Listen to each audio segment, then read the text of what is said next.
در ولایتی سوخت باز دو روز هوای نامساعد و تغییریابنده باقی میماند. در این باره از ریاست کمیته حالتهای فوق‌العاده و مدافع گردنی اطلاع دادند. تاکید گردید که طبق برقه تلفنی کمیته حالتهای فوق‌العاده و مدافع گردنی نزد حکومت جمهوری تاجیکستان، اینچنین بنا به معلومات اگنتی آب و هواشناسی جمهوری در کشور سنه 5 و 6 می هوای نامساعد پیشگویی کرده می شود. در این روزها احتمالیت زدن سیل وجود دارد، مخصوصا در منطقه های الهیدی کوهی و دامنه ها به نظر می رسد. مخصوصا در منطقه های الهیدی کوهی و دامنه ها به نظر گرفته شده است. از این رو مسئولین ریاست کمیته حالتهای فوق‌العاده ساکنان را آگاه می کنند که در روزهای پیشگویی شده هوشیاری را از دست نداده خود و نزدیکانشان را احتیاط کنند. ریاست ولایت از همه شهروندان احترامانه خواهش به عمل می آورد که در این روزها بی ضرورت به موضعهای آسیب پذیر سفر نکنند، از شکار و دیگر عملهای صحرایی خودداری نمایند، فرزندان خردسال خود را در نزد کول و کانال ها و سیلراه‌ها بی نظارت نگذارند.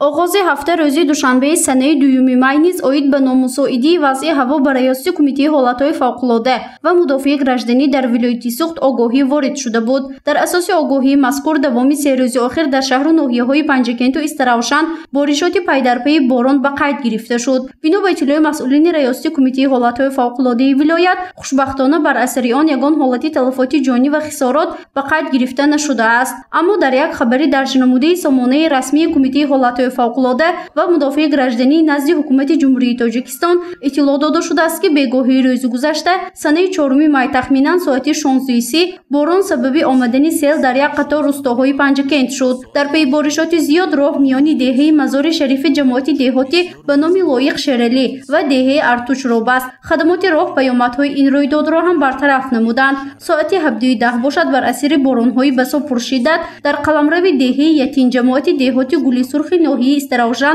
آبخیزی به قید گرفته شد. عین زمان با تلاش خدمات داخلدار شهر استراوشن پیامدهای این آفت برطرف کرده می شود. سردار بخش کار با جامعه ریاست کمیته حالتهای فوق‌العاده و مدافع گردنی در ولایت سوخت دلاور همدموف میگوید که دوام 3 ماه اول سال جاری تنها در ناحیه اشتی ولایت سوخت فرآمدن سیل به قید گرفته شد. این حادثه آغاز سال ماه ینور در جماعت دهاتی آریانی ناحیه اشت به وقوع آمد که در پی خود خسارات کلانی مالی داشت.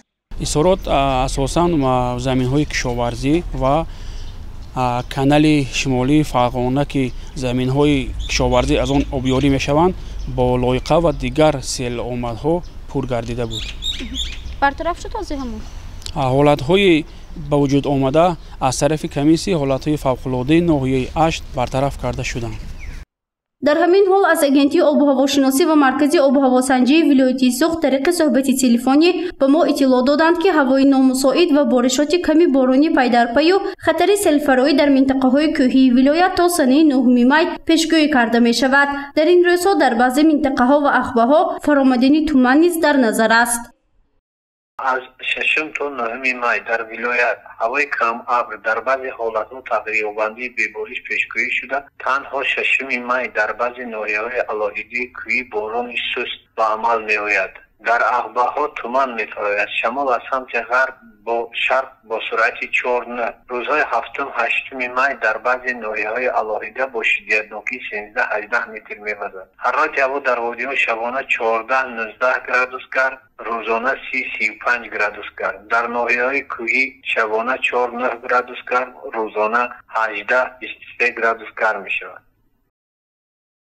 تغییریابی وضعی هوا و بارشات باران و خطر سیل فرایی هفته جاری در سرخط بیشتر شبکه‌های اجتماعی بود. بگاهی سنه 4 می در نتیجه باران‌های بسا پرشدت در کیلومتر 448 راه ماشینگرد کوهلاب درواز ونج در نزدیکی خیخیک جماعتی یزغلامی ناحیه ونج ولایت مختار کوهستانی بدخشان سیل آمد و راه را موقتاً بست. تخمیناً ساعت 16 باشد هنگام بازگردانیدن چاروا از چراگاه دهه کینری ناحیه واسه ولایت ختلون سیل آمد. در این حادثه 3 بز و 2 گوسفند رمه به هلاکت رسیدند. با مقصد حمایت زراعتی کشاورزی باشد روزهای 3 و 4 می سال روان خدمات ضد ژاله تاجیکستان به ابرهای ژاله‌دار آسمانی قلمروی شهر ترسونزاده ناحیه یاوان دنغره و کوشانیان 64 موشک ضد ژاله الازون پرتاب کرد. در نتیجه صدها گکتار زمین‌های کشتی زراعت‌های گوناگون از ضرر ژاله امین ماندند.